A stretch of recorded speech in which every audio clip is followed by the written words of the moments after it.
Silk అనే character కి ఈమెను సెలెక్ట్ చేయడం జరిగింది. ఇక ఆ మూవీ పేరే వండి చక్రం. సినిమా ఇండస్ట్రీ మొత్తం అప్పట్లో మద్రాసులోనే ఉండడంతో ఆర్టిస్టులకి తెలుగు, తమిళ్, మలయాళం, కన్నడ భాషల్లో నటించడానికి ఈజీగా ఉండేది. అలా వండి చక్రం 1979లో రిలీజ్ అయి హిట్ అయింది.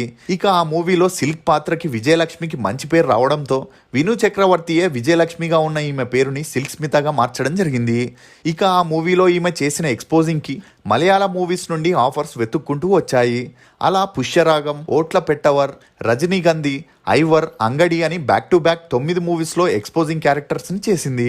అలా అడపాదడప క్యారెక్టర్స్ని చేస్తుండగా ఎప్పుడైతే రజనీకాంత్తో తనికట్టు రాజా అనే మూవీలో ఐటమ్ సాంగ్ చేసిందో అప్పటి నుండి వీరిద్దరికి మంచి స్నేహం పెరిగి ఆ స్నేహం కాస్త సన్నిహిత్యంగా మారడంతో Silk Smitha back to back movies రజనీకాంత్తో చేయడం మొదలెట్టింది. అలా రంగా, మూండ్రు ముగుం, అడుత్త వారిసు, తంగమగన్, తాయి వీడు అనే మూవీస్ చేస్తూ హిందీలో కూడా జీత్ హమారి అనే